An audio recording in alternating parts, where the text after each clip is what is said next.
Guys question number 7 हमें बता रहा है, कुछ आइडिया दे रहा है कि अब हमें क्या करना चाहिए था और यहाँ पर रूल बदलना होगा, काम बदलना होगा। इसलिए एक्सप्रेशन का नेचर अलग है।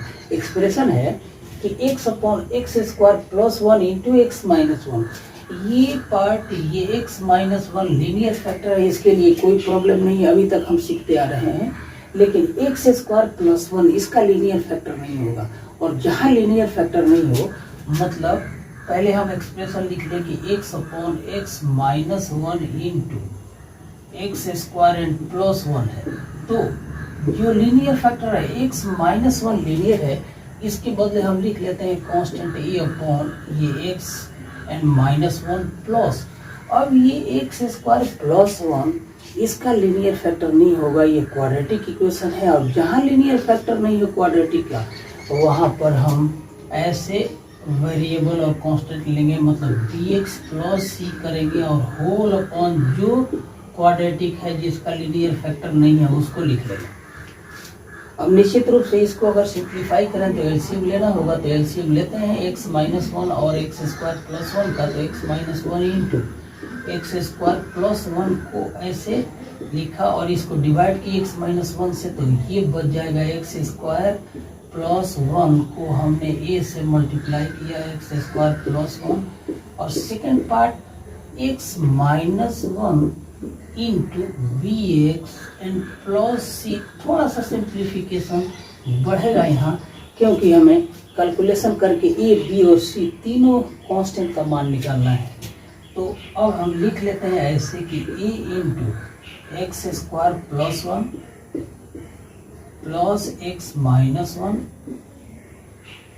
Into B X and plus C को बराबर करेंगे x के, क्योंकि यहाँ अंश x के बराबर है, तो x के बराबर कर दिया। अब ये a into X square plus a plus x को मल्टीप्लाई करते हैं दोनों से, तो B X square plus C X, फिर माइनस 1 से करते हैं तो minus B X and minus C और राइट साइड में x। अब इक्वेट करते हैं एक्स स्क्वायर और एक्स स्क्वायर, मतलब a plus B into X square, फिर x के कोएफिशिएंट ये और ये कॉमन कर लिए x को, तो ये आ जाएगा c minus B into X and free constant में प्लस a है माइनस c है, बराबर x के हो गया। तो equating the coefficients of like powers अगर लेते हैं तो a प्लस बी ये बराबर है 0, तो a का वैल्यू बराबर हो जाएगा माइनस बी, और सेकेंड a माइनस सी ये भी 0 है, तो a बराबर हो जाएगा c के। तो यहाँ बराबर हम लिख सकते हैं कि c बराबर a बराबर माइनस बी। और अब बच गया x का कोएफिशिएंट c माइनस बी है, और इसको लिखेंगे बराबर 1 के, तो c बराबर हो जाएगा 1 प्लस बी। अब कहाँ मान रखें, तो c बराबर a भी है, और a के बदले माइनस b लिखेंगे, तो 2b माइनस 2b बराबर 1, तो b का मान minus 1/2।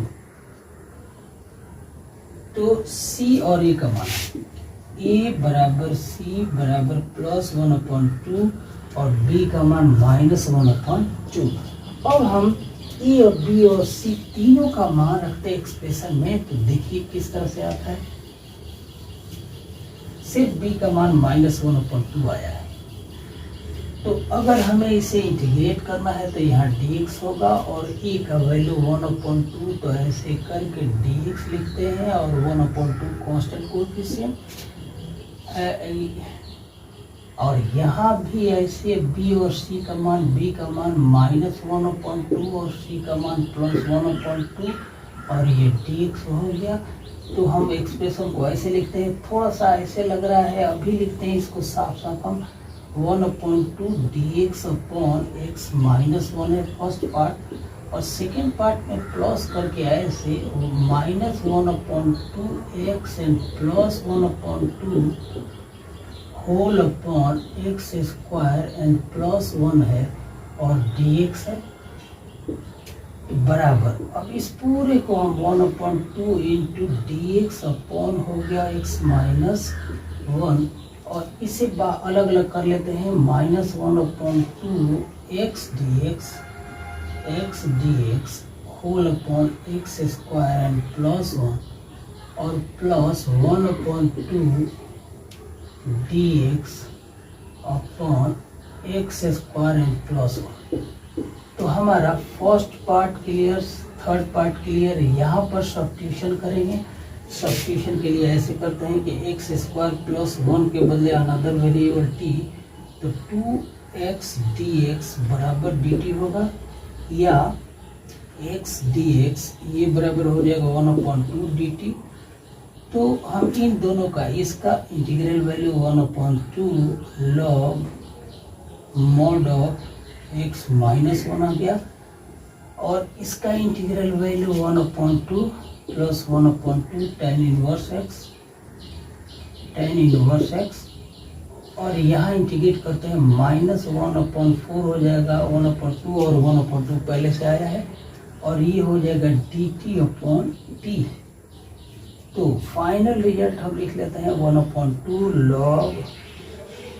log mod of x minus 1 and plus 1/2 tan inverse x और यहाँ -1/2 और log t का वैल्यू रखते हैं log mod of x square and plus 1 plus integration constant c। तो फाइनली यहाँ पर नेचर बदला, काम बदला।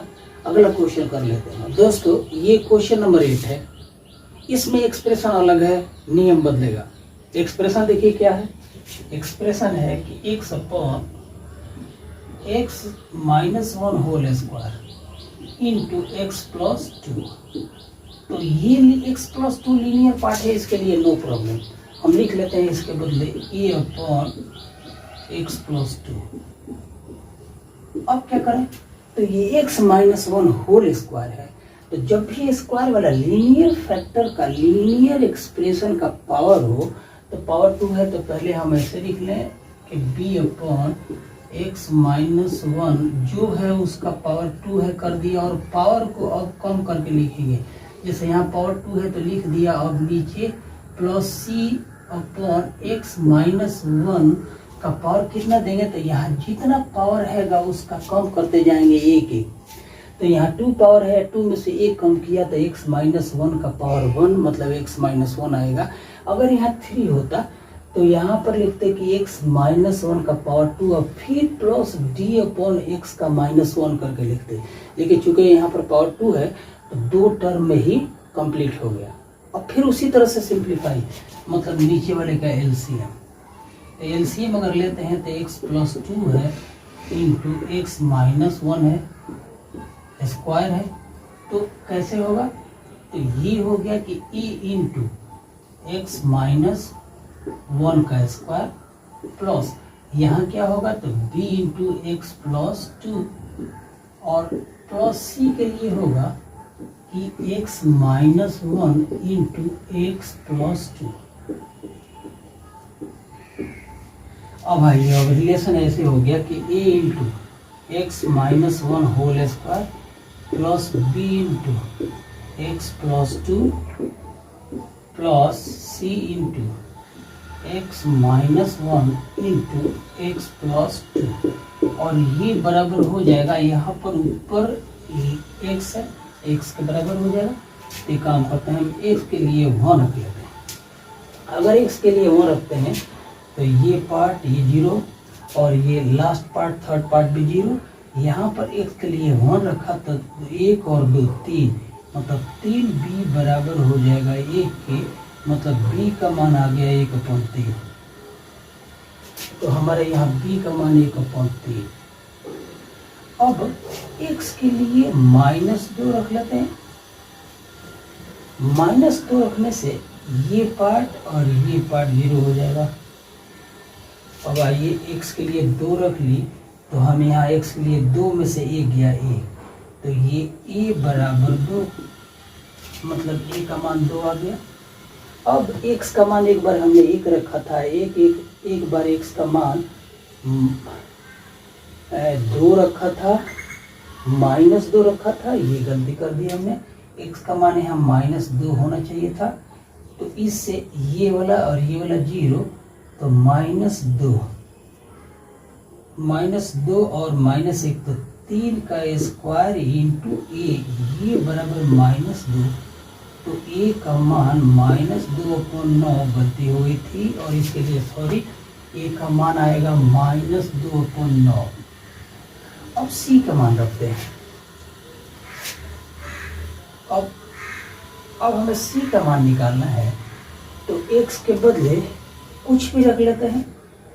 x का वैल्यू 1 ही रखते हैं तो c नहीं आएगा। x का वैल्यू -1 रख लेते हैं। x का वैल्यू -1 रखने पर यहाँ पर आएगा a इंटू -2 इंटू 9 में 4 एंड प्लस b इंटू, यहाँ -1 रख दिया तो 1 आएगा, प्लस c इंटू -2 और यहाँ पर हमने -1 रखा है तो +1 बराबर -1।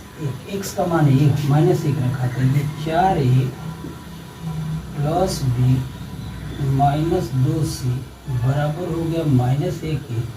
अब a का मान 4 इंटू -2/9 प्लस b का मान 1/3 -2c, ये बराबर -1 के। तो 4 गुना 8, -8/9 प्लस 1/3 -2c बराबर -1।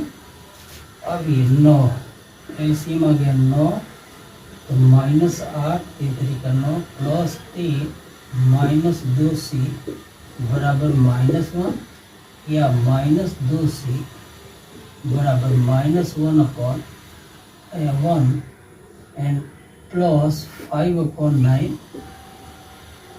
बराबर -4/9।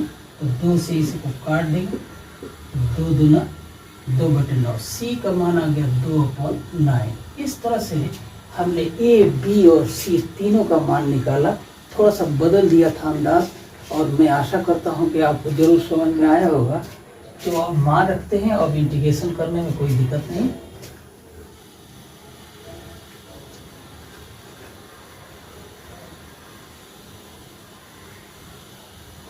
अब हमारा रिलेशन ऐसे रिड्यूस हुआ।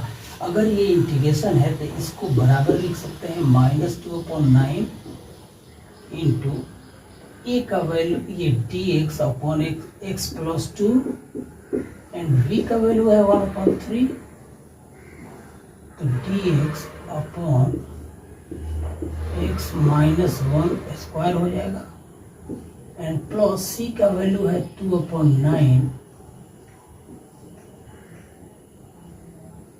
dx/x माइनस 1, तो बराबर ये -2/9 log mod of x plus 2 and इसका value plus 2/9 log mod of x minus 1। And इस इंटीग्रेशन के लिए हम सब्स्टिट्यूशन करते हैं, x -1 के बदले t रखते हैं, तो dx का मान आएगा dt, और ये पूरा एक्सप्रेशन ऐसे लिखेंगे, ये हो जाएगा 1/3 dt/t² या t का पावर -2, तो -2/3 और t का पावर -1 बराबर -2/3 और t नीचे चला गया, मतलब 3x माइनस 1। तो थर्ड पार्ट इसका इंटीग्रल वैल्यू आ गया बराबर -2/3 x माइनस 1। तो इसको हमने अलग से इंटीग्रेट किया क्योंकि ये लॉग नहीं आएगा, तो टोटल अब हमारा ऐसे इंटीग्रल वैल्यू आया -2/9, ये आ गया था पहले, log mod of x plus 2 आया, और दूसरा है कि plus 2/9 log mod of x minus 1, और तीसरा वैल्यू आ गया -1/3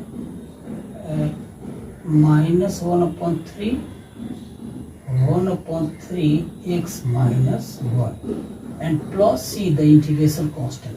इस तरह से फाइनल स्टेज में हम कहेंगे